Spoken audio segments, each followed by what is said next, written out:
Good evening আমার ছোট্ট বন্ধুরা, আশা করি তোমরা সকলেই ভালো আছো। রিয়া কুইজ হাব আমার এই ছোট্ট চ্যানেলে তোমাদের সকলকে জানাই স্বাগত। আজ আমরা ক্লাস 4 অর্থাৎ চতুর্থ শ্রেণীর উইংস পার্ট 1 বইয়ের রিভিশন লেসনের অন্তর্গত অ্যাক্টিভিটি 19 থেকে অ্যাক্টিভিটি 22 পর্যন্ত অর্থাৎ পেজ নাম্বার 13 থেকে 14 পর্যন্ত আলোচনা করব এবং এটাই আজকে রিভিশন লেসনের শেষ ক্লাস হবে। তো চলো শুরু করা যাক। তো অ্যাক্টিভিটি 19-এ বলা হয়েছে ফিল ইন দ্য ব্ল্যাঙ্কস অর্থাৎ ফাঁকা স্থানগুলি পূর্ণ করো বাই চুজিং অ্যাপ্রোপ্রিয়েট ওয়ার্ডস অর্থাৎ সঠিক শব্দ চয়েসের দ্বারা বা বাছাইয়ের দ্বারা ফ্রম দ্য ব্র্যাকেটস অর্থাৎ ব্র্যাকেটে যে শব্দগুলি দেওয়া আছে দুটি করে তার মধ্যে সঠিক শব্দটি বাছাই করে শূন্যস্থান পূরণ করতে হবে। তো চলো শুরু করা যাক। একে থেকে বলা হয়েছে আই সি নাকি সিজ এ ট্রাম অন দ্য স্ট্রিট। যেহেতু আই ফার্স্ট পারসন সিঙ্গুলার নাম্বারে আছে এবং প্রেজেন্ট টেন্সে আই এর পরে সবসময় মেন ভার্বটি বসবে, অর্থাৎ I see a tram on the street অর্থাৎ আমি রাস্তায় একটি ট্রাম গাড়ি দেখি। সি মানে দেখা এবং স্ট্রিট মানে রাস্তা। এরপর দুয়ের দাগে বলা হয়েছে হি থিঙ্ক নাকি he thinks I am clever. He হলো থার্ড পারসন অর্থাৎ তৃতীয় ব্যক্তি, যে আমিও না তুমিও না, এবং সেটি সিঙ্গুলার নাম্বারে মানে এক বচনে আছে অর্থাৎ সে একাই বোঝাচ্ছে। সেক্ষেত্রে প্রেজেন্ট টেন্স মানে বর্তমানে কোনো কাজ করা বোঝালে সবসময় হি এর পরে মেন ভার্বের সাথে এস অথবা ইএস যোগ হয়। তাহলে সেক্ষেত্রে হি থিঙ্ক হবে না, হবে হি থিঙ্কস অর্থাৎ সে মনে করে। আই অ্যাম ক্লেভার আমি চালাক। ক্লেভার মানে চালাক আর থিঙ্ক মানে মনে করা। তিনের দাগে বলা হয়েছে দে রিড নাকি they reads the book several times. তো এখানে দে হলো কি থার্ড পারসন অবশ্যই, অর্থাৎ আমিও না তুমিও না তৃতীয় ব্যক্তি, কিন্তু সেটা প্লুরালে আছে অর্থাৎ একের বেশি জন বোঝাচ্ছে। দে মানে তো তারা, তাই সেক্ষেত্রে মেন ভার্বটা মেন ভার্বই থাকবে প্রেজেন্ট টেন্স বা বর্তমানে কোনো কাজ করা বোঝালে, অর্থাৎ দে রিড তারা পড়ে, দ্য বুক বইটি সেভারাল টাইমস মানে কি আলাদা আলাদা সময়ে তারা পড়ে। চারিদিকে বলা হচ্ছে we dash to school everyday অর্থাৎ উই গো হবে না we goes to school everyday হবে। উই কি ফার্স্ট পারসন আছে এবং সেটা সিঙ্গুলার নয় প্লুরালে আছে, তো সবসময় ফার্স্ট পারসনের ক্ষেত্রে কি হবে না মেন ভাবটাই বসবে প্রেজেন্ট টেন্সে বা বর্তমানে কোনো কাজ করা বোঝালে। তাই হবে কি we go to school everyday অর্থাৎ আমরা প্রতিদিন বিদ্যালয়ে যাই। এভরিডে মানে প্রতিদিন। এরপর পাঁচের দাগে বলা হয়েছে my brother dash home from market অর্থাৎ মাই ব্রাদার কাম নাকি কামস হবে। অবশ্যই তোমরা বুঝতে পারছো মাই ব্রাদার মানে আমার ভাই এবং সে হলো কি তৃতীয় ব্যক্তি বা থার্ড পারসন এবং সে একজনই বোঝাচ্ছে অর্থাৎ সিঙ্গুলার নাম্বারে আছে। আর বর্তমানে কোনো কাজ করা বোঝালে অর্থাৎ প্রেজেন্ট টেন্সে সবসময় কি হবে না সাবজেক্টের পরে যে মেন ভার্বটি বসবে তার সাথে এস বা ইএস যোগ হবে। তো সেক্ষেত্রে কি হবে না my brother comes home from market অর্থাৎ আমার ভাই বাজার থেকে কি বাড়ি আসে। হোম মানে বাড়ি, মার্কেট মানে বাজার, কাম মানে আসা। ছয়ের দাগে বলা হয়েছে the cow dash to tell that she is hungry অর্থাৎ দা কাউ মু না মুজ হবে। যেহেতু এখানে দা কাউ এটি হলো থার্ড পারসন এবং সিঙ্গুলার নাম্বারে আছে প্রেজেন্ট টেন্সে অর্থাৎ বর্তমানে কোনো কাজ করা বোঝালে অবশ্যই দা কাউ এর পরে কি হবে মুজ অর্থাৎ the cow moos to tell that she is hungry অর্থাৎ গরুটি কি করছে হাম্বা হাম্বা করে ডাকছে, কি না সে বলতে চাইছে যে সে হাংরি বা ক্ষুধার্ত। তাহলে হাংরি মানে ক্ষুধার্ত, টেল মানে বলা, আর মু মানে কি গরুর যে হাম্বা ডাক সেটাকেই বলা হচ্ছে। সাতের দাগে বলা হয়েছে butterflies dash over the flower অর্থাৎ বাটারফ্লাইজ ফ্লাই হবে না ফ্লাইজ হবে।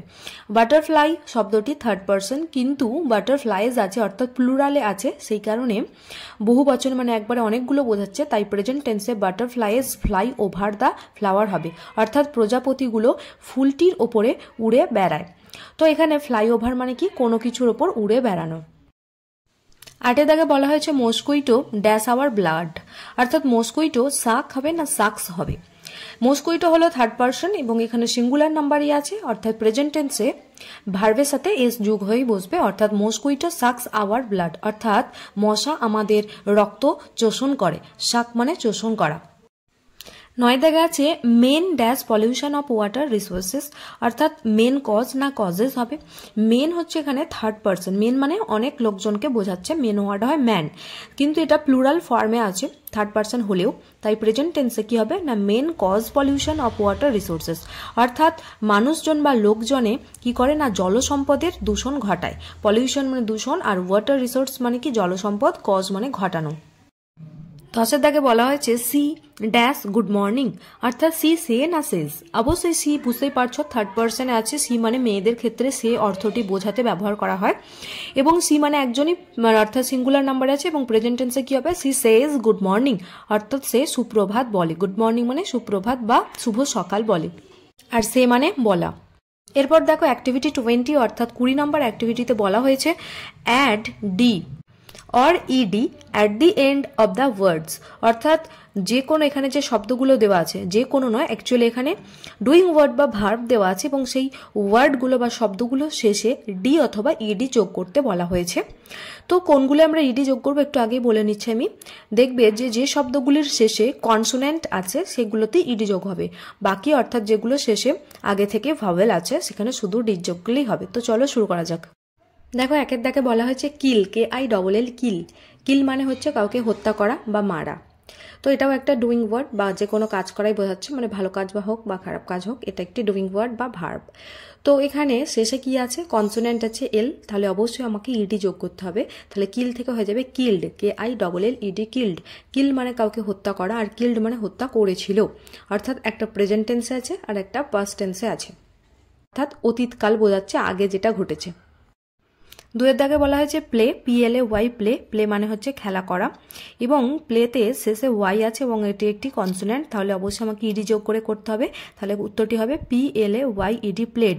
প্লেড মানে কি খেলা করেছিল, অর্থাৎ একটা খেলা করা বোঝায় আর একটা খেলা করা হয়েছিল, মানে আগে ঘটনাটি ঘটেছিল সেটাই বোঝাচ্ছে।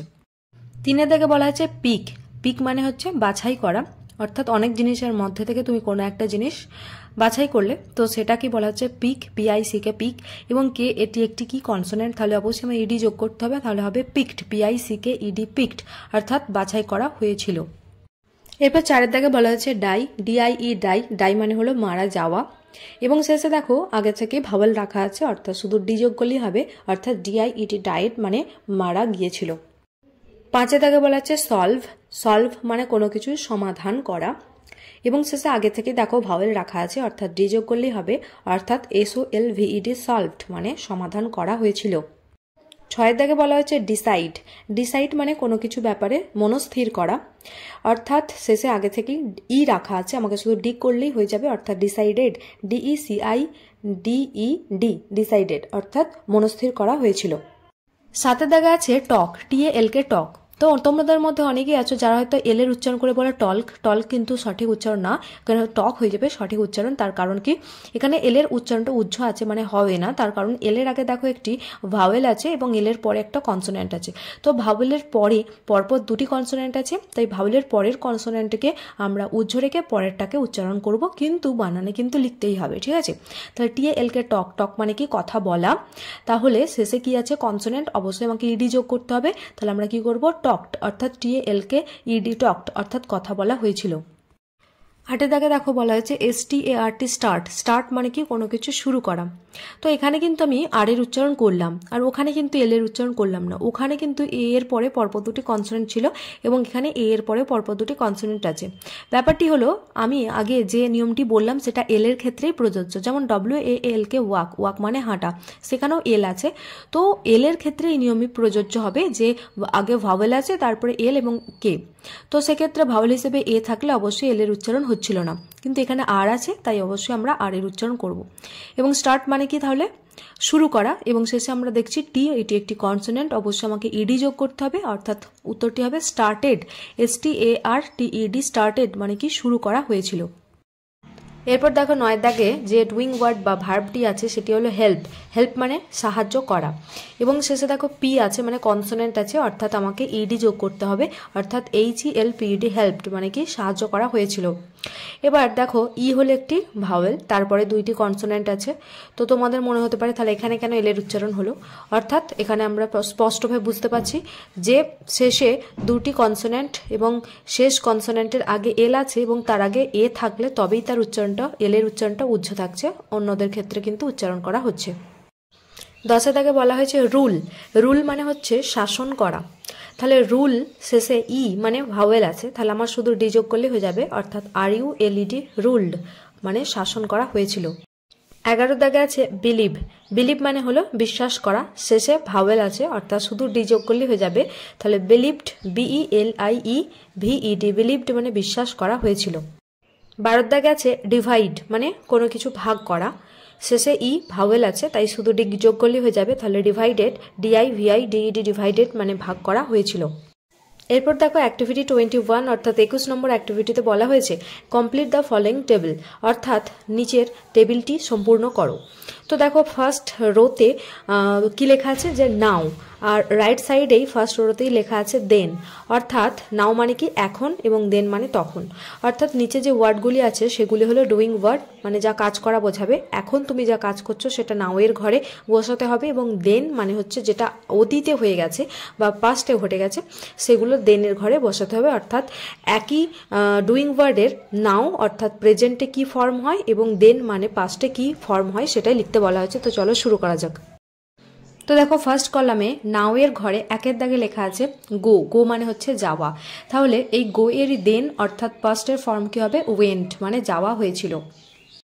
এরপর দেখো 2 দাগে অর্থাৎ সেকেন্ড রোতে এবং দেন অর্থাৎ রাইট সাইডে যে কলাম আছে সেখানে লেখা আছে গেভ মানে কোনো কিছু দেওয়া হয়েছিল, অর্থাৎ এটি হলো ডুইং ওয়ার্ডের পাস্ট ফর্ম। তো এবার এই গেভকেই যদি আমি নাও অর্থাৎ প্রেজেন্ট ফর্মে লিখতে চাই তাহলে কি হবে গিভ মানে দেওয়া হয়, GIVE গেভ। এরপর 3 দাগে টেক। টেক মানে কি কোনো কিছু নেওয়া, অর্থাৎ নাও মানে এখন যেটা নেওয়া বলা হচ্ছে, এবং এই টেককেই দেন মানে হচ্ছে তখনই নেওয়া হয়েছিল বলতে গেলে তার ইংরেজিতে ফর্মটা কি হবে, তাহলে কি হবে টুক, TOOK টুক। এরপর দেখো 4 দাগে দেনের ঘরে লেখা আছে এট। এট মানে খাওয়া হয়েছিল, তাহলে এটা পাস্টে বলা হচ্ছে, এবং এই এট শব্দের বা ডুইং ওয়ার্ডেরই প্রেজেন্ট ফর্ম কি হবে তাহলে ইট, EAT ইট মানে খাওয়া হয়। এরপর 5 দাগে নাও এর ঘরে আছে শেক। শেক মানে কোনো কিছু নাড়ানো হয় যা, তো সেটাকেই এবার দেন মানে পাস্টে কি করব না শুক, SHOOK শুক মানে নাড়ানো হয়েছিল। এরপর 6 দাগে আছে নাও এর ঘরে আন্ডারস্ট্যান্ড। আন্ডারস্ট্যান্ড মানে কোনো কিছু বুঝতে পারা, তাহলে সেটাই দেন বা পাস্ট ফর্মে কি হবে আন্ডারস্টুড, অর্থাৎ যা বুঝতে পারা হয়েছিল বা মানে বুঝতে পারা গিয়েছিল। 7 দাগে বলা হয়েছে দেন মানে পাস্ট ফর্মে যে স মানে কোনো কিছু দেখা হয়েছিল, তাহলে নাও অর্থাৎ প্রেজেন্ট ফর্মে এই সকে আমরা বলবো সি মানে কোনো কিছু দেখা, SEEC। 8 দাগে আছে নাও এর ঘরে ফল। ফল মানে কি FALL ফল মানে হচ্ছে পতন হওয়া বা কোনো কিছুতে মানে পড়ে যাওয়া বোঝাচ্ছে, তো সেটাই দেন মানে পাস্ট ফর্মে কি হবে ফেল, FELL ফেল মানে হচ্ছে পতন হয়েছিল বা পড়ে গিয়েছিল। 9 দাগে নাও অর্থাৎ প্রেজেন্ট ফর্মে আছে লস। লস মানে হচ্ছে কোনো কিছু হারানো, এবং এটাই দেন মানে পাস্ট ফর্মে হবে লস্ট অর্থাৎ LOST লস্ট মানে যেটা হারিয়ে গিয়েছিল। 10 দাগে আছে নাও মানে হলো প্রেজেন্ট ফর্মে আছে ফিল। ফিল মানে হচ্ছে কোনো কিছু অনুভব করা অর্থাৎ বর্তমানে কাজ করা বোঝাচ্ছে, এবং এটারই যখন দেন অর্থাৎ পাস্ট ফর্ম মানে আগে যা ঘটে গিয়েছিল সেটা বোঝাতে গেলে হবে ফেল্ট, FELT ফেল্ট মানে অনুভব করা হয়েছিল। এরপর অ্যাক্টিভিটি 22 অর্থাৎ 22 নম্বর অ্যাক্টিভিটি, যা হলো ক্লাস 4 এর উইংস পার্ট 1 বইয়ের রিভিশন লেসনের একদম শেষ অ্যাক্টিভিটি। তো কি বলছে ফিল ইন দ্য ব্ল্যাঙ্কস অর্থাৎ শূন্যস্থানগুলি পূর্ণ করো by choosing appropriate doing words, অর্থাৎ সঠিক ডুইং ওয়ার্ড বা যা কাজ করা বোঝায় তেমন শব্দগুলো মানে বাছাইয়ের দ্বারা, ফ্রম দ্য ব্র্যাকেটস অর্থাৎ ব্র্যাকেট থেকে। তো চলো শুরু করা যাক। তো দেখো প্রথমে বলা হয়েছে today I dash to school with my father, অর্থাৎ টুডে আই গো হবে না আই ওয়েন্ট হবে। তো একটু আগে তোমরা পড়েছো গো হলো নাও অর্থাৎ প্রেজেন্ট ফর্ম এবং ওয়েন্ট হলো দেন অর্থাৎ পাস্ট ফর্ম, অর্থাৎ যেটা এখন কাজ করা বোঝাচ্ছে সেক্ষেত্রে গো বা যাওয়া হবে, আর ওয়েন্ট মানে যেটা কাজটা হয়ে গেছে অর্থাৎ গিয়েছিল হবে। তো তুমি এইটা today I go to school with my father করলে অনেকে হয়তো বলবে যে আজ আমি বিদ্যালয়ে বাবার সাথে গিয়েছিলাম, একটু আগে হয়ে গেছে কাজটা, তো সেই ভেবে অনেকে বলবে যে today I went to school করব। আবার ধরো তুমি সকালে কাউকে ঘটনাটা এক্সপ্লেন করে বলছো যে আজ আমি বাবার সাথে স্কুলে যাব, তাহলে কাজটা তো এখনো হয়নি, তাহলে সেই ভেবে বললেও কিন্তু এখানে ওয়েন্ট আবার অ্যাপ্রোপ্রিয়েট হচ্ছে না। যেহেতু তোমরা এখন বেসিক জিনিস শিখছো তাই আমি বলবো today I go to school with my father করাটাই বেটার হবে, অর্থাৎ আজ আমি বাবার সাথে বিদ্যালয়ে যাই এরকম করাটাই বেটার। এরপর আছে yesterday I dash my mother with me, অর্থাৎ ইয়েস্টারডে আই টেক হবে না আই টুক হবে। তো ইয়েস্টারডে শব্দের মানে জানলেই তুমি পেরে যাবে। ইয়েস্টারডে মানে গতকাল, অর্থাৎ যা হয়ে গেছে, অর্থাৎ দেন অর্থ বোঝাচ্ছে। তাহলে অবশ্যই এখানে কি হবে, আই টুক। একটু আগে তোমরা করেছো, টেকের দেন ফর্ম হচ্ছে টুক, তাহলে হবে কি yesterday I took my mother with me, অর্থাৎ গতকাল আমি আমার মাকে আমার সঙ্গে নিয়েছিলাম। এরপর আছে last afternoon I dash late from school, অর্থাৎ লাস্ট আফটারনুন আই কাম হবে না আই কেম হবে। তো প্রথমে বলে দিই, কাম হলো নাও অর্থাৎ এখনের ফর্ম বোঝায়, এবং দেন বা আগে ঘটে গিয়েছিল সেই ফর্মটা হলো কেম। তাহলে লাস্ট আফটারনুন মানে গত বিকেলবেলা, অর্থাৎ যেটা তুমি অতিবাহিত করে চলে এসেছো, অর্থাৎ হবে last afternoon I came late from school, অর্থাৎ গত বিকেলবেলা আমি বিদ্যালয় থেকে দেরি করে এসেছিলাম। লেট মানে দেরি করা, আর কাম মানে আসা, কেম মানে আসা হয়েছিল। এরপর হচ্ছে today I dash milk and bread, অর্থাৎ টুডে আই হ্যাভ হবে না হ্যাড হবে। তো হ্যাভ হলো নাও বা এখনের ফর্ম, এবং হ্যাড হলো দেন বা তখনের ফর্ম। টুডে যেহেতু আজ এখন বোঝাচ্ছে, তাহলে অবশ্যই হবে today I have milk and bread, অর্থাৎ আজ আমার কাছে দুধ এবং রুটি আছে, বা আজ আমি দুধ এবং রুটি খেয়েছি, এটাও বলতে পারো। এরপর হচ্ছে yesterday we dash home early, অর্থাৎ ইয়েস্টারডে উই লিভ হবে না লেফট হবে। তো লিভ মানে কি ছেড়ে যাওয়া বা ত্যাগ করা। তো লিভ হচ্ছে নাও বা এখনের ফর্ম বোঝাচ্ছে, মানে প্রেজেন্ট ফর্মে আছে, এবং লেফট হলো কি ত্যাগ করা হয়েছিল, তো সেটা হলো দেন বা তখনের ফর্ম বা পাস্টে আছে। যেহেতু ইয়েস্টারডে এই ওয়ার্ডটাই হলো কি না হচ্ছে পাস্ট ফর্ম, মানে গতকাল বোঝাচ্ছে, তাহলে উত্তরটি হবে yesterday we left home early, অর্থাৎ গতকাল আমরা আগেই বাড়ি ত্যাগ করেছিলাম। আর্লি মানে আগে। আমার ছোট্ট বন্ধুরা, আজ এই পর্যন্তই। তোমাদের যদি ভালো লেগে থাকে এই ক্লাসটি, তাহলে অবশ্যই একটা লাইক দিও, যেটা আমায় মোটিভেট করবে আরও নতুন ক্লাস আনতে। তো এখন পর্যন্ত আমি ক্লাস 4-এর উইংস পার্ট 1 এবং বাটারফ্লাই নামক যে দুইটি বই আছে, সেই বইয়ের রিভিশন লেসনের প্রত্যেকটি অ্যাক্টিভিটি আমি একদম স্পষ্ট উচ্চারণ এবং বাংলা অর্থ সহযোগে কমপ্লিট করেছি। তো তার আলাদা প্লেলিস্ট ডিসক্রিপশন বক্সে দেওয়া থাকবে, তোমরা সেখান থেকে বাকি ক্লাসগুলো দেখে নিতে পারো যারা এখনও দেখোনি। এছাড়াও বাংলা পাতাবাহার বই থেকে সবার আমি ছাত্র এই কবিতা থেকে 2টি ক্লাস দিয়েছি, তারও লিঙ্ক দেওয়া থাকবে, সেখান থেকে দেখে নিতে পারো, মানে ডিসক্রিপশন বক্সে গিয়ে। আর যদি তোমরা নতুন হয়ে থাকো এই চ্যানেল, অর্থাৎ রিয়া কুইজ হাব নামের এই চ্যানেলে, তাহলে অবশ্যই চ্যানেলটিকে সাবস্ক্রাইব করো, যাতে পরবর্তীতে আমি কোনো ক্লাস দিলে তার নোটিশ সবার আগে তোমার কাছে যেতে পারে, এবং পারলে তোমরা তোমাদের ফ্রেন্ড সার্কেলে এই ক্লাসের লিঙ্কটি শেয়ার করতে পারো। তো আজ এই পর্যন্তই, সকলে ভালো থেকো, ধন্যবাদ।